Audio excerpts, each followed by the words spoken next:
उन्नाव रेपकांड के आरोपी और पूर्व विधायक कुलदीप सिंह सेंगर को भले ही दिल्ली हाईकोर्ट से राहत मिल गई हो, लेकिन उनकी मुश्किलें कम नहीं हो रही। पीड़ित परिवार के साथ ही सीबीआई ने सुप्रीम कोर्ट जाने का फैसला लिया है।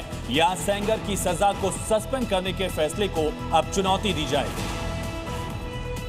इस खबर से कुलदीप सेंगर को मिली राहत पल भर में हवा हो गई। कहा तो दिल्ली हाईकोर्ट के फैसले को वो न्याय बता रहे थे, खुद को बेगुनाह बता रहे थे।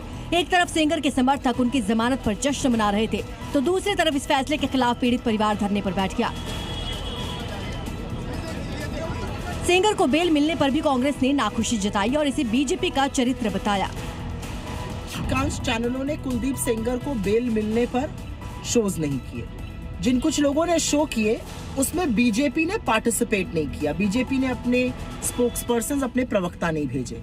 तो ये देश की आधी आबादी जानना चाहती है कि हर बार बीजेपी इस देश की बेटियों के खिलाफ आरोपी और दोषियों के साथ ही क्यों खड़ी पाई जाती है। ये कौन सा बीजेपी का चाल चरित्र और चेहरा है? क्या आज एक दिन बीजेपी सबके साथ मिलकर ये नहीं बोल सकती थी कि वो उन्नाव की पीड़िता के साथ खड़ी है और दोषी कुलदीप सिंह सेंगर के साथ नहीं? पीड़ित परिवार जमानत मिलने के बाद से डरा हुआ है। लंबी लड़ाई उनको जो बेल दी गई है, हमको राहत नहीं, ना मेरे परिवार को राहत है। वो बाहर तो आ गए हैं, लेकिन हम लोगों को सिर पे खतरा मंडरा रहा है सर। धमकियां पे धमकियां मिलती हैं। जो लोग छूट के बाहर आए हैं, जिन्होंने मेरे पापा को मारा था, ये सब लोग बाहर घूम रहे हैं, धमकी देते हैं कि अब तो भैया आ ही गए हैं, अब मेरा क्या कर लोगी, अब तो एक एक को मारूंगा। सीबीआई ने जमानत देने का पुरजोर विरोध किया था, लेकिन जमानत मिल गई। अब सीबीआई की दलीलें सुप्रीम कोर्ट में कितनी टिकती हैं, देखना दिलचस्प होगा।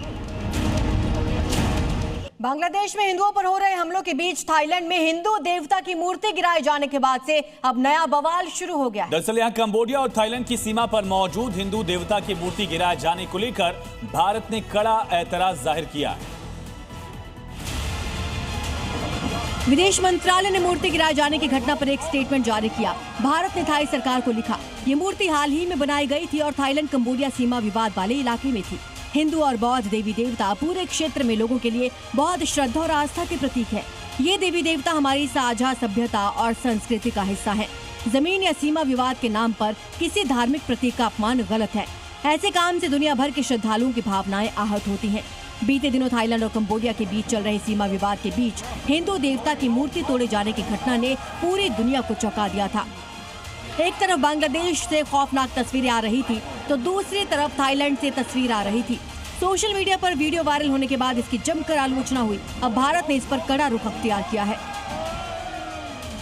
दक्षिण भारत की बात करते हैं, जहां बीते कुछ समय से लगातार भीषण सड़क हादसे हो रहे हैं। और एक और हादसा इस मामले में दिखा जब बीती रात कर्नाटक में एक हादसे में 17 यात्रियों की मौत हो गई। यहाँ चित्रदुर्ग में यात्रियों से भरी बस की एक कंटेनर लॉरी से टक्कर हो गई, जिसमें 17 लोगों ने अपनी जान गंवा ली। जिसमें यात्रियों से भरी बस में आग लग गई और 17 लोग जिंदा जल गए, जबकि कई बुरी तरह से झुलस गए हैं। यह हादसा उस वक्त हुआ जब ये बस बेंगलुरु के गोकर्ण के लिए जा रही थी। इसी दौरान चित्रदुर्ग से गुजरने वाली NH48 पर दूसरी तरफ से आने वाला कंटेनर अनियंत्रित होकर डिवाइडर से जा टकराया। दूसरी तरफ आ गया और बस से उसकी टक्कर हो गई। टक्कर लगते ही कंटेनर और बस दोनों में आग लग गई। एक तो यात्री पहले से ही नींद में थे, वहीं टक्कर होते ही बस के दरवाजे लॉक हो गए। हादसा होते ही NH पर अफरा तफरी मच गई और सड़क जाम हो गया, जिसकी वजह से बचाव राहत कार्य भी देरी से शुरू हुआ। ಕಂಟೈನರ್ ಗಾಡಿ ಅದು ಡಿವೈಡರ್ನ ಹತ್ತಿ ನೇರವಾಗಿ ಡಿಕ್ಕಿಯನ್ನು ಹೊಡೆದಿದೆ ರಭಸದಲ್ಲಿ.